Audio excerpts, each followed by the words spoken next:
Olá, seja bem-vindo à 14ª parte do nosso curso sobre a teoria da razão prática de Joseph Res. Na aula passada, nós falávamos sobre o artigo Mixing Values, que trata da possibilidade de compararmos razões derivadas de valores distintos. A esse respeito, nós vimos os bens de valor misto, que são bens cujos exemplares podem variar no tocante à satisfação de valores diferentes, ou seja, diferentes exemplares de um mesmo tipo de bem de valor misto podem satisfazer em graus diferentes critérios de valor. Como que nós podemos então estabelecer um ranking entre esses exemplares de um mesmo tipo de bem? Nesse momento, Res apresenta o argumento do padrão inerente. Seria a ideia de que todo tipo de bem de valor misto tem o seu próprio padrão de excelência. O padrão de excelência determina qual deve ser a contribuição de cada valor para o valor final desse bem. E assim nós podemos estabelecer que determinados bens são superiores a outros dentro de uma mesma categoria, de um mesmo gênero. A nossa questão, então, era sobre a possibilidade de fazermos uma extensão, uma generalização desse argumento e acabarmos lidando com a possibilidade de compararmos exemplares de tipos diferentes de bens de valor misto. Por exemplo, a possibilidade de dizermos que é melhor ir à ópera do que a um jogo de futebol. Essa possibilidade foi aventada porque os padrões inerentes são fixados por práticas sociais. São as práticas sociais que fazem com que um bem de valor misto de um certo tipo tenha um padrão de excelência em vez de outro. Mas como existe também a prática social de compararmos bens de diferentes categorias, então aparentemente isso também seria algo válido. Poderíamos pensar na legitimidade desse tipo de comparação. Mas Res desafia essa possibilidade nos seguintes termos: nós precisamos que uma prática social fixe um padrão de excelência para um bem de valor misto, para que esse bem exista. É da natureza desse bem a necessidade de uma prática social determinando um padrão para sua excelência. Do contrário, nem tem como existir bens desse tipo. E isso pela seguinte razão. Primeiramente, nós temos que esses bens precisam ser independentes da vontade, da subjetividade de quem julga. Então, é preciso que exista uma forma objetiva de fixarmos, por exemplo, que uma determinada novela é superior a outra. Isso não pode variar conforme o gosto e a vontade do indivíduo que julga. Então, a prática social exerce justamente esse papel de fornecer esse ponto fixo, independente da vontade do julgador. Então, esse é um papel central da prática social e é por esse motivo que nós podemos considerar que padrões que derivam de práticas sociais podem ser usados legitimamente para o julgamento de certos bens de um mesmo tipo. Ademais, também é próprio da natureza de um bem de valor misto que nós possamos fazer uma distinção entre aquilo que é normal a respeito daquele bem e o que é inovador, o que é revolucionário. Então, novamente, isso só é possível se a prática social fixar um padrão inerente para o julgamento desse tipo de bem. Só assim é que pode haver essa polaridade, normalidade e inovação. O normal é aquilo que é fixado no padrão. A inovação é o que vai além do padrão, é uma extrapolação do padrão em determinada direção. E como eu disse, é fundamental para que esse tipo de bem exista que nós possamos fazer essa discriminação entre o que é normal e o que é inovador. Coisa que não poderíamos fazer, então, se a prática social não fixasse padrões de excelência. Então, com base nesses dois argumentos, a importância de nós termos um padrão independente da vontade individual e a polaridade, normalidade e inovação, o Res defende que faz todo sentido que práticas sociais exerçam essa função de fixar padrões de excelência para o julgamento de bens de valor misto. Agora, a questão é que não existe nenhum argumento paralelo, não existe nada nesse sentido quando se trata de julgarmos entre bens que pertencem a gêneros ou categorias, tipos diferentes, né? Nesse caso, nós não precisamos, para que o bem exista, que tenhamos a possibilidade de fazer esse tipo de juízo. Voltando ao exemplo do próprio Res, de uma comparação entre ópera e futebol, para que você possa desfrutar de ópera, para que isso seja um bem, para que o bem exista e seja acessível a você, você não precisa julgar que pertence a uma elite para então desfrutar do bem. Então essa é a questão. Essa questão de você se considerar um membro de uma elite por gostar desse gênero de bem é uma espécie de efeito colateral, tem uma relação extrínseca com o próprio bem. Não é parte da natureza do bem, não é uma condição necessária para o usufruto desse bem. É perfeitamente possível que uma pessoa desfrute de ópera sem ter a menor noção de algum tipo de superioridade da sua parte em virtude disso, né? Você não precisa ser um pedante, em outras palavras, para gostar de um gênero mais erudito. Então, isso não é necessário para a natureza do próprio bem e por isso Res acredita que essa prática social de compararmos bens de tipos distintos, mesmo que exista, não legitima por isso o tipo de juízo que se faz de superioridade de um determinado tipo com relação a outro. Não dá para traçar o mesmo paralelo com a relação da prática social com os padrões inerentes para julgamento de exemplares de um mesmo tipo de bem. Ademais, nós precisamos ter em vista a fragilidade do argumento do padrão inerente, porque o último ponto da justificação, a premissa última, quando você pretende justificar o seu juízo de que um determinado exemplar de um tipo de bem é superior a outro, é o padrão em si mesmo e não a prática social. Você não pode recorrer à existência da prática social como argumento em um juízo de valor. Nós já vimos repetidas vezes ao longo desse curso que Res não é um reducionista, ele não acredita que juízos de valor possam ser reduzidos a juízos de fato, como são esses juízos sobre a existência de certas práticas ou convenções sociais.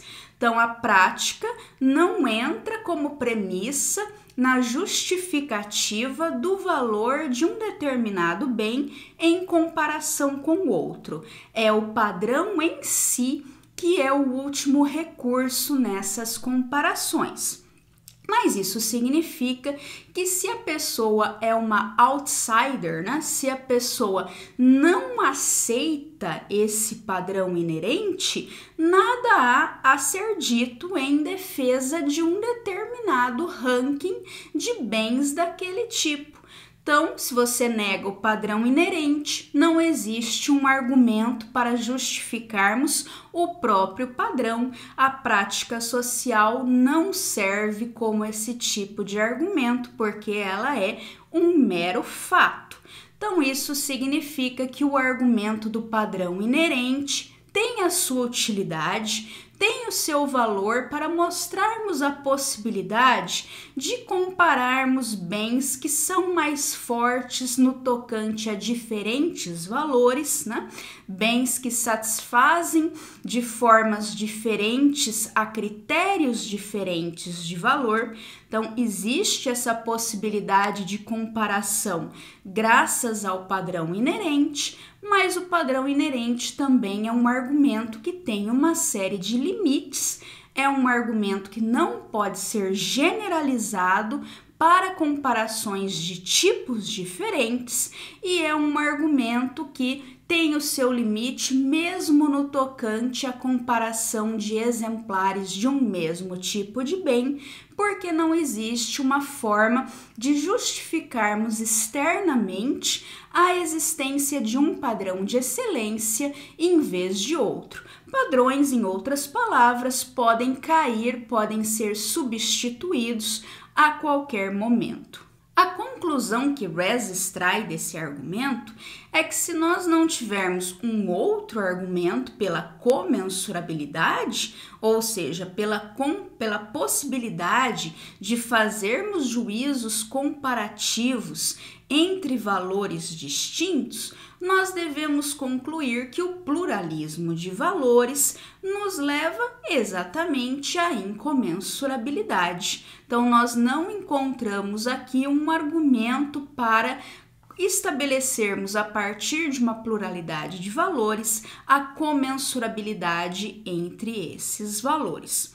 Isso significa que quando nós julgamos entre diferentes formas de vida, diferentes formas de bem-estar, nós também não podemos utilizar um argumento como o do padrão inerente para dizermos que uma forma de vida é superior à outra.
Seria isso, então, que nós gostaríamos de extrair do artigo Mixing Values.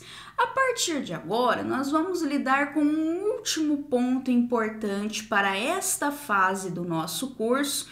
Eu chamei de uma temporada desse curso sobre a teoria da razão prática de Res, né? Uma temporada que nós estamos encerrando agora. Então, o último ponto a ser visto nessa temporada, ainda sobre a questão da incomensurabilidade, está no artigo Incommensurability and Agency, um artigo que foi publicado originalmente em um livro organizado pela Ruth Chang a respeito desse mesmo assunto, incomensurabilidade, né? E aparece ali justamente no final dos anos 90. Ele é publicado originalmente bem próximo à publicação do livro do Res, Engaging Reason, do qual ele também é um capítulo, né? Então, a publicação e a republicação ocorreram ali de forma bem próxima no final dos anos 90. E é sobre este artigo que nós ainda queremos comentar um pouquinho antes de encerrarmos essa etapa do nosso curso. No Incommensurability and Agency, o Res considera que existem basicamente duas concepções de racionalidade, dois modelos da ação humana, modelos que explicam a racionalidade da ação humana. Um desses modelos é o clássico, que é o que ele próprio defende, inspirado por Platão e Aristóteles, e o outro modelo ele chama de racionalista. Isso importa para a gente porque o modelo racionalista é o modelo da comensurabilidade e o modelo clássico, segundo Res, é justamente aquele modelo que considera que incomensurabilidades não são anomalias, muito pelo contrário, elas ocorrem de uma maneira generalizada quando se trata do raciocínio prático. Elas são um fenômeno recorrente do raciocínio prático e não acontecimentos excepcionais isolados. Então, esse é o principal fator que diferencia essas duas concepções. Como uma consequência, uma outra diferença entre essas duas concepções é que no modelo racionalista, ele tem esse nome, aliás, justamente porque razões requerem certas ações de nós. Um raciocínio prático, justamente porque normalmente não comporta incomensurabilidades, acaba com uma razão mais forte para praticarmos determinada ação. Então, as razões necessitam as nossas ações. Nós temos que praticar uma certa ação apoiada pela razão mais forte para que sejamos racionais.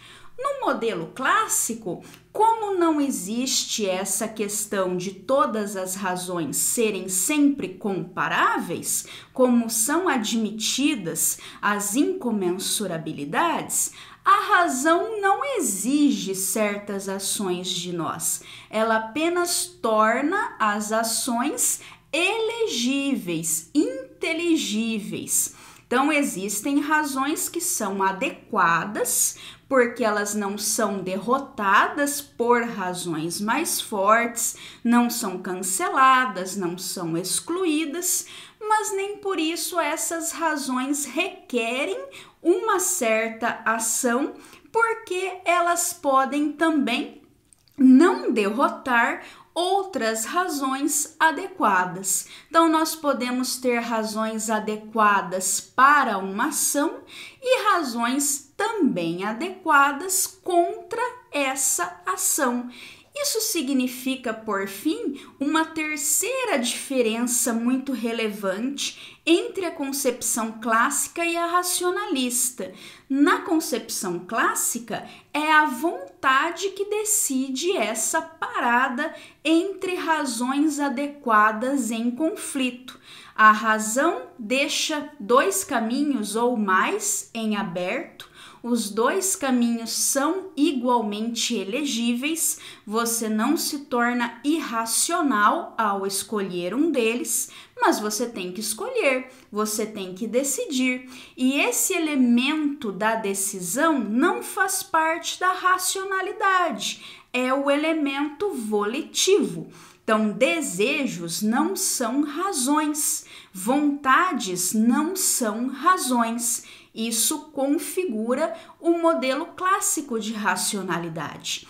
Já o modelo racionalista, justamente com o intuito de aderir à comensurabilidade, com o intuito de mostrar que sempre temos uma razão mais forte para uma determinada ação, quando temos uma situação de conflito, esse modelo acaba admitindo que os próprios desejos são razões para aquilo que fazemos.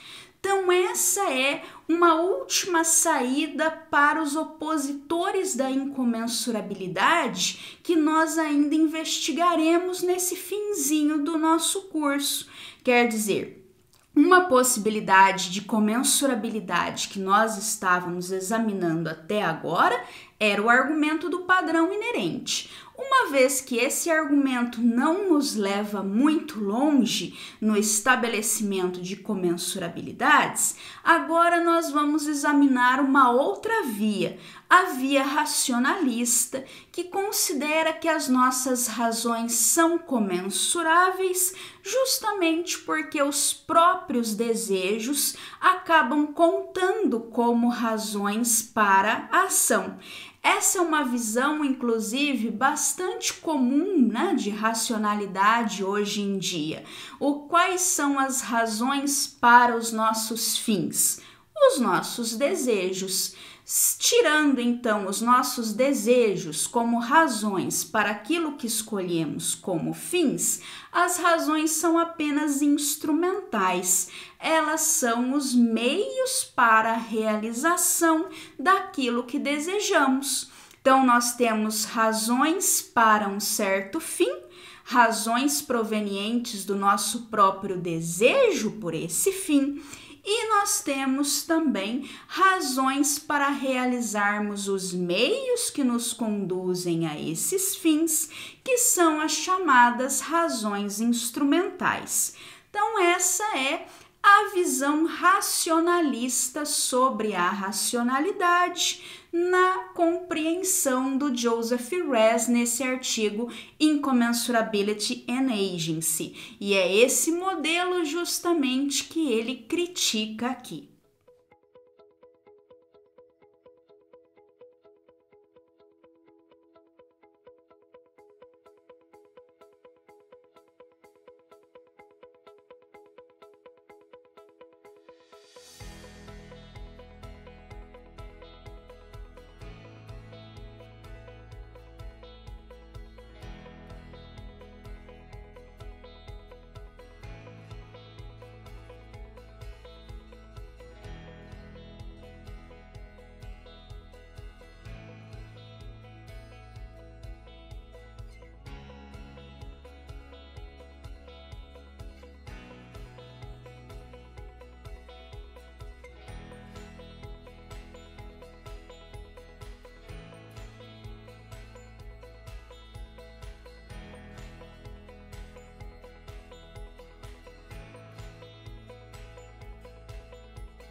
Muito bem, ao analisar o argumento racionalista, o Raz acaba fazendo uma colocação de que essa forma em que ele descreveu a posição do seu adversário como desejos funcionando como razões não é muito precisa, acaba fazendo um espantalho desse adversário. Porque na verdade agora ele nos diz que o proponente da tese racionalista não está considerando que o desejo em si seja a razão para uma ação. Isso significaria que apenas a força do nosso querer, né, o que nós queremos mais em cada situação, funcionaria como razão para a ação. Mas seria o mesmo que dizer que não temos razão alguma em última análise. Nós apenas faríamos uma introspecção, na verdade, para tentar checar o que desejamos com mais força, mas nós não teríamos propriamente uma razão para desejarmos aquilo com mais força. Então ele acha que essa é uma maneira um tanto injusta de colocar a posição do seu adversário. Na verdade, o seu adversário teria sim uma razão a oferecer para esse desejo. E a razão seria justamente a vantagem em termos de prazer que aquela opção desejada representa. Então, o que você quer, de fato, é aumentar o prazer ou evitar ao menos a dor, né? E por esse motivo você deseja aquilo que você deseja. Só que nesse ponto, né, parece que o Raz está sendo muito caridoso, muito generoso com o seu adversário, tentando colocar o argumento do seu adversário na sua melhor luz, ao passo que anteriormente ele estava fazendo uma descrição um tanto frágil desse argumento, mas é aqui que ele dá o bote no adversário de fato, né? Quando ele diz, olha, o meu adversário racionalista, ele não considera que o desejo em si seja uma razão para a ação. Na verdade, a razão para a ação é um certo valor, é o prazer, né? Eu ajo porque eu quero sentir prazer e essa é a ação que me promete um maior prazer. Quando ele faz isso, na verdade, ele prepara o terreno para que ele diga o seguinte: então por que só o prazer pode ser um valor? Se o desejo em si não é uma razão, se o desejo sempre se move em busca daquilo que ao menos parece ser um bem, por que o único critério daquilo que é um bem, daquilo que nos move para um bem, é o prazer? Por que outros valores não poderiam ser admitidos? E justamente quando você admite outros valores, você perde essa possibilidade do argumento da medida comum, que se basearia no prazer como único valor.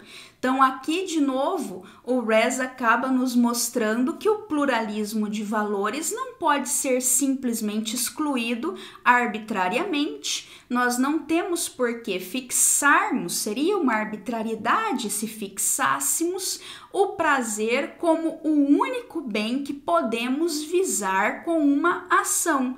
Então, a partir do momento que o prazer não é esse único bem, a partir do momento que nós admitimos uma pluralidade de valores que a nossa ação poderia visar, então como é que nós tornaríamos todos esses valores comensuráveis?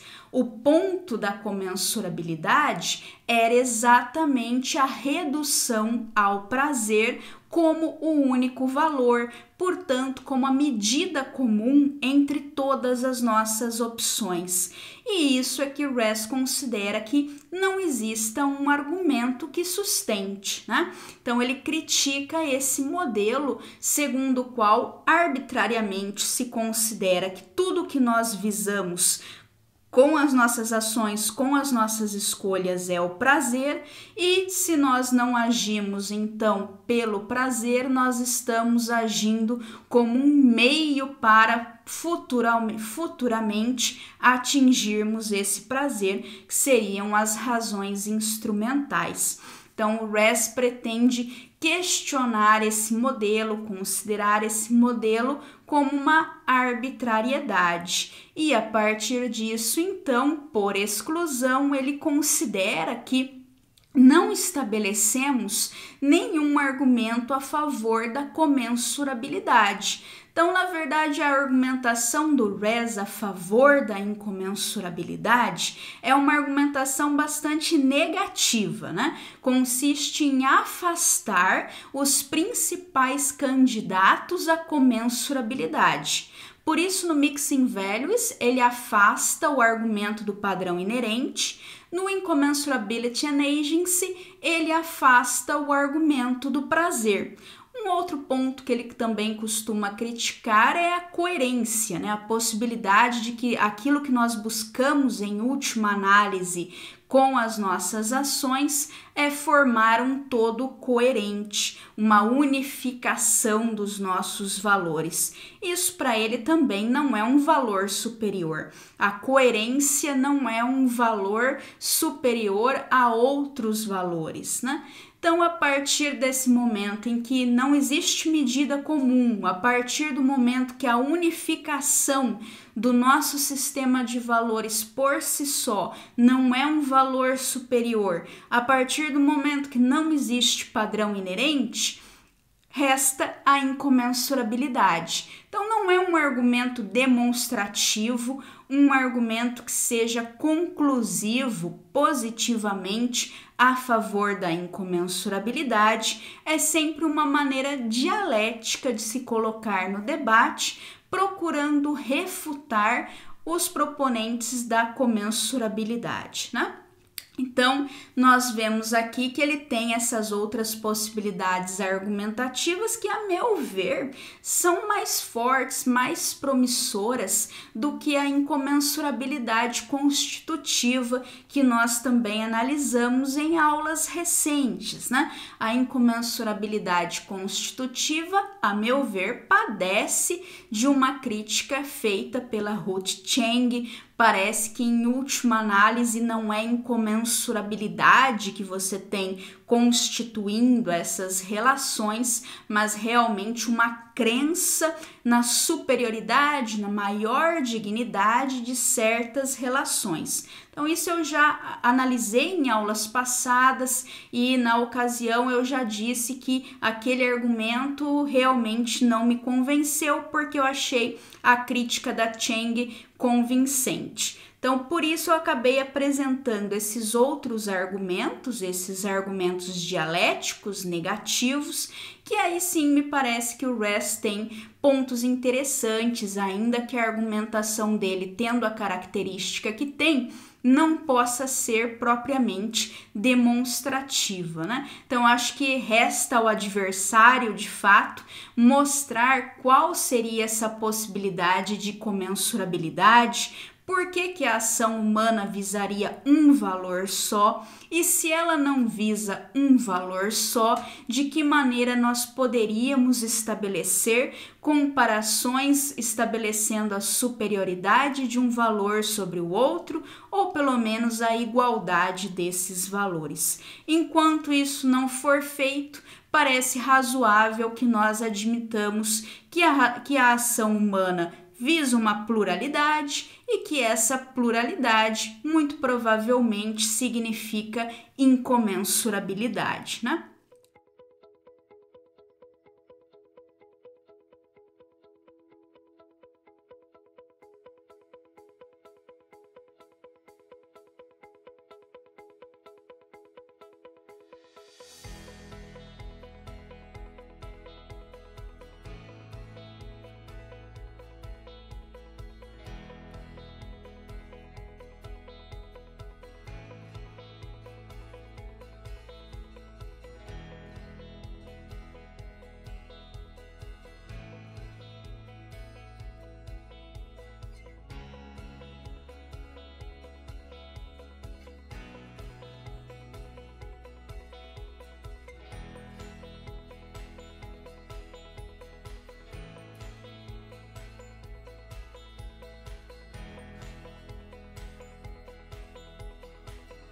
Né? Eu me confesso convencida por esses argumentos do Res. Deixo para análise de vocês, deixo aí a sugestão de que leiam cuidadosamente esses textos. E eu encerro por aqui, né? Eu estava até pensando em fazer talvez mais uma ou duas videoaulas, mas acho que eu iniciaria aí um assunto que eu não conseguiria concluir tão cedo. Então, para que essa etapa do curso não se torne infinita, já que os textos do Res são uma fonte inesgotável de discussão, né? Para que a gente não se alongue demais, vamos terminando por aqui essa temporada do nosso curso e eu pretendo voltar futuramente, não sei exatamente em quanto tempo, mas futuramente eu vou analisar alguns livros do Res dos anos 2000, por exemplo, The Practice of Value, né? É um livro que me interessa bastante, que eu acabei nem mencionando nesse curso, né? Value, Respect and Attachment também é um livro bastante importante que eu gostaria de vir a abordar futuramente. Então, haverá outras videoaulas sobre a teoria da razão prática de Res. Não sei se mais uma temporada completa ou apenas alguns episódios avulsos, mas eu pretendo voltar ao assunto sim. Espero que tenham gostado dessa introdução ao pensamento dele. O Res é um autor muito importante, certamente não só para a filosofia do direito, como eu procurei mostrar nesse curso. Ele é um filósofo moral também muito importante, muito pouco conhecido no Brasil, muito pouco estudado nos departamentos de filosofia do Brasil, que por sinal estudam pouca gente viva, né? Para alguns, a morte é até um critério explícito, um critério confessado para que se estude um filósofo. Então, a gente acaba muitas vezes não entrando nesse debate filosófico que é realmente feito hoje, né? Que está ainda em andamento, e eu acho que a filosofia brasileira precisa dar esse passo. Nós precisamos entrar no debate com os filósofos que estão aí, estão produzindo, né? E conhecer os principais desses filósofos. Então, é algo que a gente deveria tentar fazer com mais frequência. Eu espero que esse curso tenha ajudado em alguma coisa nesse sentido. Talvez, se deu em alguém aí a vontade de ler alguma coisa do Res, de começar a conhecer melhor o pensamento dele, eu acho que o curso já cumpriu o seu papel. Então, obrigada a quem assistiu, a quem acompanhou até aqui ou assistiu uma ou outra videoaula. E o canal agora continua também com outros conteúdos. Eu espero fazer algumas coisas mais breves, mais curtas, não ficar trabalhando só com séries. Espero fazer alguns vídeos avulsos sobre argumentos filosóficos ou não, mais pontuais, né? E com isso a gente relaxa um pouquinho também, né? Porque às vezes ficar analisando só coisas tão difíceis, tão complexas como a argumentação do Res não é fácil não. Vamos também falar de algumas coisas um pouquinho mais fáceis, um pouquinho menos áridas aí no futuro do canal. Então é isso, continuem acompanhando aí se você gosta de filosofia, se gostou dessas aulas, e a gente se vê qualquer dia desses. Muito obrigada, tchau, tchau.